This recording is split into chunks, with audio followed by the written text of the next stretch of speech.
Yesterday, I was given the opportunity to talk in front of business owners and leaders. And the topic I chose is the 5 leadership essentials for managing complex change. Kasi I believe na lahat ng kampanya, industriya, may pagbabagong pagdadaanan. Sabi nga nila, the only thing constant is change.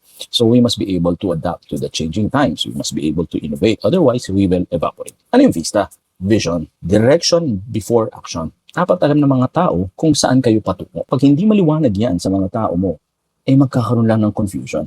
Incentives, what's in it for them? Kasi susunod yan dahil ikaw ang boss, ikaw ay may-ari. Compliance will only go so far, pero commitment should happen. Yung incentives naman, hindi naman kailangan monetary palagi. It can be growth opportunities, learning, a better work environment. Kapag hindi nasagot yung what's in it for me, ang mga tao magkakaroon ng resistance. Skills, meron ba sila nung kakayanan upang makarating sa gustong puntahan or doon sa pagbabago na gustong makamtan ng may-ari o ng leader? Competence should happen before confidence. Kasi kapag ang mga tao ay gusto mong magbago pero wala naman sila nung kakayanan upang makamtan yung pagbabago, magkakaroon lang yan ng ansaya. Tools and resources. Meron ba silang tools and resources upang magawa yung pagbabago? Maraming mga leaders, they are expecting extraordinary results, pero ang binibigay lang naman nila sa kanilang mga tao ay ordinary support. Support should be given before success. Otherwise, ang mga tao ay magkakaroon ng frustration. Action plan. Paano nila gagawin? Execution before you expect excellence. Otherwise, if you have everything